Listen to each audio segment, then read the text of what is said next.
السلام علیکم ورحمۃ اللہ وبرکاتہ۔ محترم ناظرین، اللہ تبارک و تعالیٰ نے بعض چیزوں کو دیگر بعض چیزوں پر فضیلت اور فوقیت عطا فرمائی، چنانچہ اسی کی ایک کڑی ذی الحجہ کے 10 دن ہیں کہ ذی الحجہ کے 10 دنوں کو اللہ تبارک تعالیٰ نے بڑی فضیلت اور بڑی اہمیت عطا فرمائی۔ چنانچہ ہم آپ کے سامنے ذی الحجہ کے 10 دنوں کی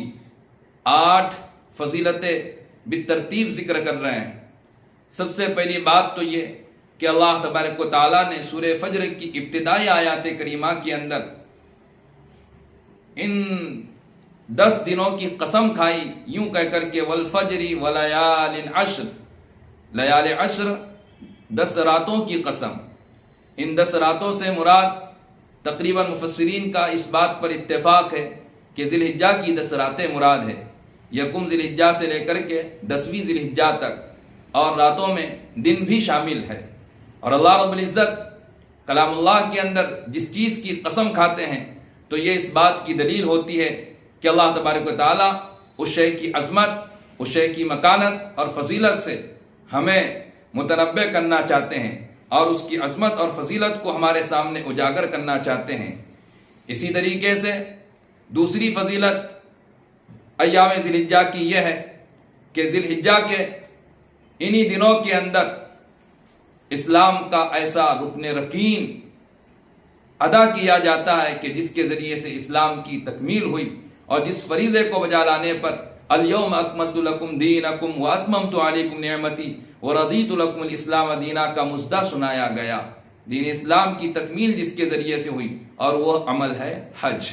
کہ حج کی ادائیگی ان ایام کے اندر ہوتی ہے۔ اسی طریقے سے تیسری فضیلت یہ کہ ان ایام کے اندر قربانی جیسا محبوب ترین عمل جو اللہ کو انتہائی محبوب عمل ہے، اس عمل کو بجا لایا جاتا ہے۔ اسی طرح سے چوتھی فضیلت یہ ہے کہ ان 10 دنوں کے اندر یوم عرفہ واقع ہے۔ یوم عرفہ جس کو حج کا رکن اعظم کہا گیا، نبی کریم صلی اللہ علیہ وسلم فرماتے ہیں الحج عرفہ، کہ حج تو تمام تر وقوف عرفہ کا نام ہے۔ چنانچہ وقوف عرفہ کے موقع پر اللہ کی رحمت جتنی دھواں دھار برستی ہے، جس کثرت سے اللہ تبارک و تعالیٰ بڑے بڑے گناہوں کو معاف کرتے ہیں، اور جتنی کثرت سے اللہ تبارک و تعالیٰ جہنمیوں کو جہنم سے آزاد کرتے ہیں، اتنی کثرت سے یہ کسی اور دن کے اندر نہیں ہوتا ہے۔ 5ویں فضیلت یہ کہ انہی 10 دنوں کے اندر یوم النحر بھی واقع ہوتا ہے۔ یوم النحر جس کے بارے میں نبی کریم صلی اللہ علیہ وسلم نے فرمایا، یوم النحر سے مراد قربانی کا دن۔ نبی کریم صلی اللہ علیہ وسلم کا فرمان ہے ان اعظم الایام عند اللہ یوم النحر ثم یوم القر، کہ نبی کریم صلی اللہ علیہ وسلم نے یوم النحر کو اعظم ایام کے اندر شمار فرمایا۔ اسی طریقے سے ایک چھٹی فضیلت یہ ہے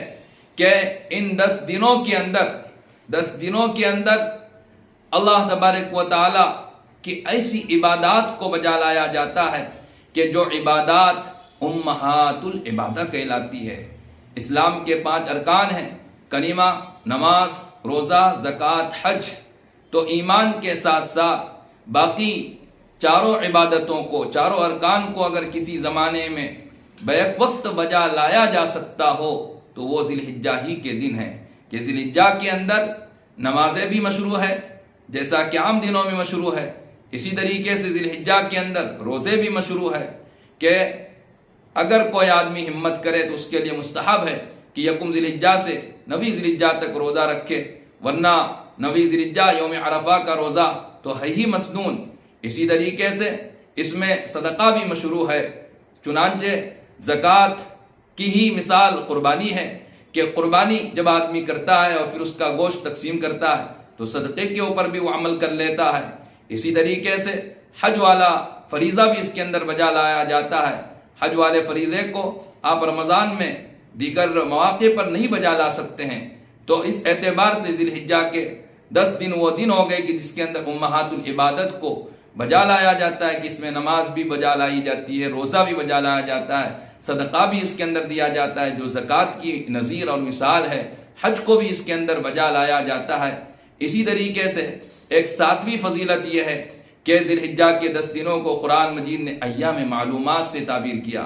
اور ان کے اندر ذکر کا مطالبہ کیا کہ لیذکروا اسم اللہ فی ایام معلومات، کہ ایام معلومات میں اللہ تبارک و تعالیٰ کا ذکر کیا جائے۔ ایسے ہی 8ویں فضیلت یہ ہے کہ اللہ کے رسول صلی اللہ علیہ وسلم نے ذی الحجہ کے 10 دنوں کو اعظم الایام سے تعبیر فرمایا اور فرمایا کہ یہ اعظم ایام ہیں، ان دنوں کے اندر اللہ رب العزت کو عمل جو ہے تو بہت زیادہ محبوب اور پسندیدہ ہے۔ لہٰذا آپ سے درخواست ہے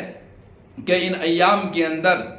خوب ہی ان ایام کا، ایام ذی الحجہ کا احترام کرتے ہوئے، اکرام کرتے ہوئے زیادہ سے زیادہ عبادت کو بجا لائے اور اعمال کی ادائیگی کے اندر ہوشیار رہے، گناہوں سے اپنے آپ کو بچائے۔